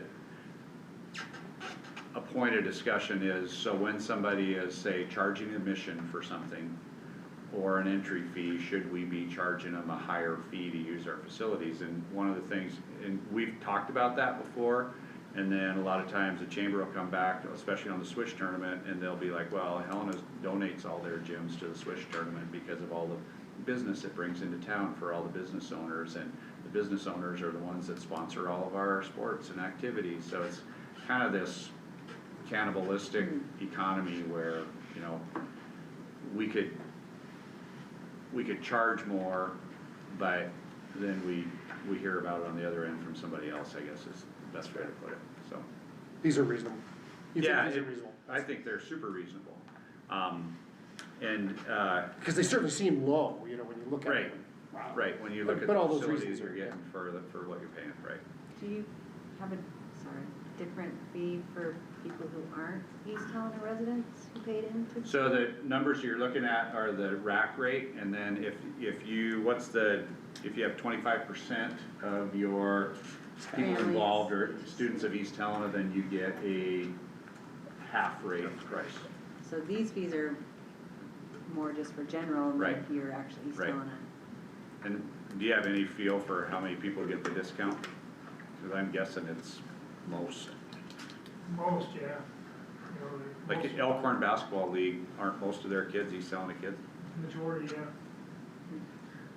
So, and that, you know, the viewpoint there is their parents are already taxpayers, they're paying on the bonds that are paying off the high school and Prickly Pear right now, so. To charge them high amounts of money to rent the facility that technically they own would be, not really the greatest idea, so. One thing we've never really done is looked at our fees compared to like other districts. I wondered what you pay, because you must see what they pay elsewhere, or not? Oh, you wouldn't Not necessarily. really. But everybody's subject to the I custodial know it's a lot easier overtime? to rent our facilities in Helena. Yes, if on the weekends, so custodial overtime is based on a time when there's not a regular custodian working. They normally stay late, like 9 or 10 o'clock at They night normally here? work till 11, Custodians? yes, yeah. I But they're would not say- normally scheduled on Saturdays or Sundays, so. For Right. like Elkhorn and then also some of the, you know, the nonprofit Right. clubs, these fees are very reasonable. At the tournament times, those are where the programs are making the money, Yeah. right? The Right. not the school making the money necessarily with the programs itself. Right. Because they're upcharging, but as Right. far as practices, those nonprofits can't afford, Right, And then they can't send afford like, it either. do they sign like some sort of contract that if damages occur, yeah, they're responsible for that, or? yeah, I'm that sure we've is, talked about this. that agreement's on our website, if you, and I can find it for you. And they also have to carry liability Right. insurance, Okay. so, I mean, the school does a great job at covering their bases. Okay, additional questions? Got a couple. One is, I don't recall ever seeing where the federal reimbursement rate for school lunch programs have not gone up. And I know that our fees are based on minimum requirements of what we have to charge the minimum requirements for that federal, I can reimbursement. ask about that, but I don't know the specifics on it tonight, right now. Okay. So. My concern is that we did catch this. Right, we're not jumping it. Yep. So, I specifically asked Michelle if we needed to adjust fees, and she said she didn't think so. But I can get the specific information from her for you, and she's on top of that Okay. end of her job. And then kind of dovetailing into that same question is that I haven't seen inflation not impact anything Right. And I noticed that a lot of these fees, whether it be the course fees or other types of fees that we have listed in there, weren't adjusted, and I just wondered whether or not we're still capturing that. Yeah, I think that, so I specifically put this list out to everybody who is affected by these fees, including the high school teachers. And they did not respond that they felt like they needed an increase at their fee amount right now, so I'm going with that. Okay. Cause My big- I can't micromanage the 2x4s in the wood shop. And I'm not asking you to, my big concern would be is that if later on, after they get halfway through the year and find out that they don't have enough 2x4s, and they say, well, we need the school's general operation budget to being able to cover the rest of that because we misestimated it, then we're gonna have to cut in some other areas in order to accommodate that. My feeling, and Paul and Trish might know more about it than me, is that especially with these specific course fees at the high school, last year we made a major adjustment, like there was like an art fee, and we broke it out by class. And same thing for foods, there was one fee in the list for foods, now there's for 3 different courses. And so I'm guessing that they made that adjustment that left them in pretty good shape for the year, and that we're doing all right, because I kind of anticipated that we would see a $5 adjustment on most of those, and I didn't hear that from anybody, so. Some of these courses too, students are buying raw materials, right? Right, Yeah, right. so like for some of the welding Yep. projects. So they're taking that home with them. Yeah. Well, and to not price out, like if a student's taking 5 electives and they all have a course fee, that's a lot of money Yeah. for our students, so they're really being mindful about staying within that budget. And our driver's ed fees and our, what was the other one that I was just, our athletics participation fees are probably some of the lowest around. They are.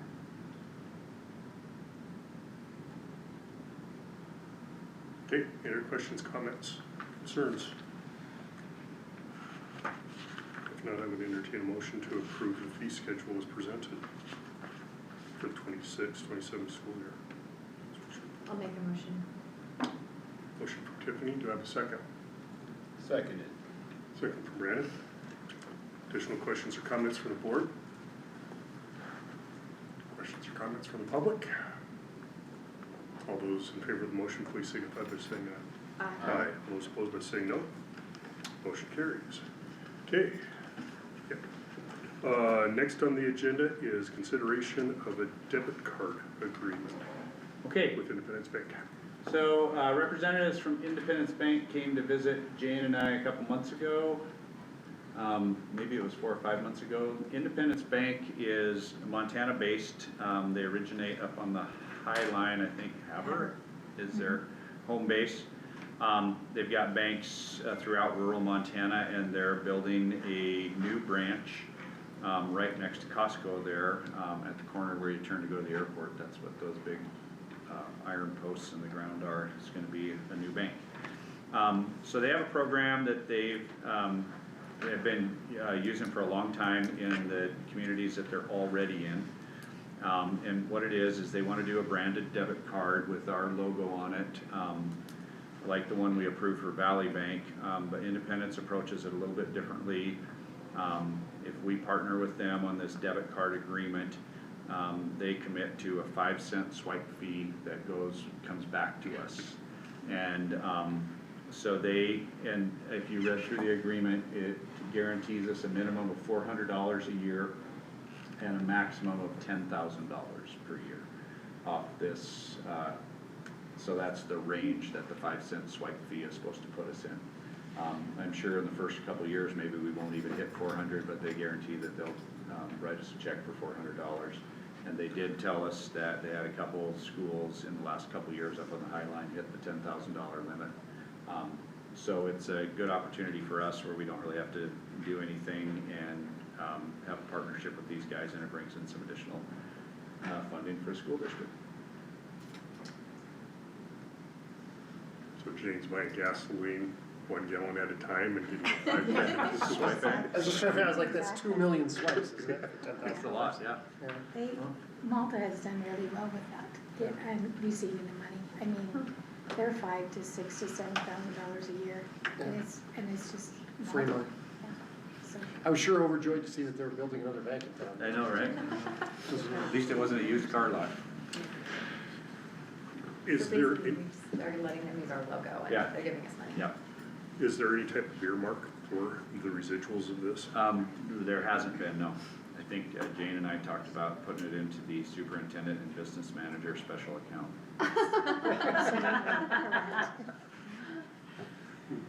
No, we haven't. We kind of want to get the agreement in place and then see what kind of money comes in. Okay, so if anyone wishes to do so, I would entertain a motion to approve the debit card agreement with Independence Bank. I'll make a motion. I'll second the motion. Okay, motion from Kristen, second from Martin. Additional questions or comments from the board? Questions or comments from the public? Seeing none, all those in favor of the motion, please signify by saying aye. Aye. Those opposed by saying no. Motion carries. If it comes from the High Line, it can't be crooked, it's sort of. I know, right? Straight as That's an arrow. exactly right. Okay, now we'll move on to our gas supply contract agreement. Okay, we've been partnering with Commercial Energy for the last several years, and I was a little concerned about how our pricing was gonna shake out with everything that's going on in the energy market right now. I learned a little bit from our consultant up there that typically when oil prices are going up, natural gas prices are coming down. And the reason for that is because there's more exploration going on for oil out in the field, and natural gas is a byproduct of oil exploration and drilling. And so he said they expect to have a good market for natural gas. When I sent you the email today, I included the front page of our agreement from last year, which was $3.94 a decatherm. This one is coming in at $3.05, almost 25% savings on natural gas for next year. It's a 1-year agreement.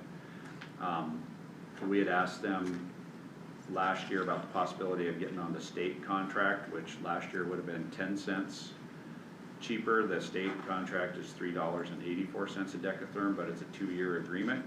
And so we'd be locked into that right now instead of getting the savings that we're gonna get with this agreement, so. I feel like it's putting us in a pretty good spot to save a little bit of money for next year, which is not expected in this day and age. So. And I brought some copies if anybody needs them. I have all the other I ones. thought I had. I'm just gonna add it to my. Did you bring any extras? I didn't know, sorry. I don't know what I did. You have all the old I ones? made extras, I just don't know what I did with them. They can keep track of how much it was. Sorry, you guys, I thought I had. It sounds a stack of rewarding. them. It's totally rewarding. This one. I could read aloud if you want. No, I don't want it. I'm not buying gas. Scott says yes. I'm 5 cents a authorizing- word? I'm authorizing someone else to buy Exactly. gas, I have no interest. I'll donate it to the debit card fund. Okay. All right, so I would entertain a motion from the board. I'll make a motion that we go forward with the Energy Safe Price ICE, I guess it's CE, Commercial Energy. Yeah, Commercial Energy. Is that a good enough motion Yep, probably for a year, for the year. for a year? 1 year. Second. And second from Stacy. Questions or comments from the board? Questions or comments from the public? All those in favor of the motion, please signify by saying aye. Aye. Those opposed by saying no. Motion carries. And our final item under consideration is a mental health service contract with Intermountain Children's Home. Okay, I had put on the agenda that we were gonna look at 3 agreements, but the only 2 that I brought to you guys is the HSS, which is Home Support Services, and SBOT, which is School-Based Outpatient Therapy. I'll give you a little bit of a picture of what this looks like in our schools. Home Support Services serves students at Radley and EVMS with the staff of a full-time therapist and a mental health technician. And the only real substantive difference between home support services and CSCT, which is comprehensive school and community treatment, is that home support services requires the mental health team to provide additional services to the family, either by visiting their home or by doing family therapy or counseling sessions together, where CSCT doesn't have that component. And the difference for our providers is they're reimbursed at a higher rate for home support services than they are for CSCT. SBOT is school-based outpatient therapy. That is simply a therapist that comes in and works with students, typically on weekly sessions that they have scheduled with the child. And so if you looked at it on a continuum of care, some of our highest need kids would be in a residential facility. A step down from that would be students who are getting support through home support services. A step down from that would be students who are getting supports from school-based outpatient therapy. A step down from that would be kids that probably aren't getting any supports at all. And so we've got this partnership with Intermountain Children's Home. They've been super reliable. We have worked with them for a long time, and so they have staff in place, the caseload, everything's rolling, and so we would like to continue that. CSCT, I don't know if I'll bring that back to you. The contract that they sent me looked like it was based on the old law about CSCT that came out of the legislature like 6 years ago, and it included a reimbursement from the school district to the provider, and it had a maximum dollar amount in it of us paying ICH $380,000, and I was like, no, that's not happening. We don't exchange any money with these agreements. We simply provide office space, heat, light, internet access, the basic necessities that their professionals need to operate in our facility to serve their caseload. That's what the service agreements are. So tonight we're approving HSS and SBOT. Okay.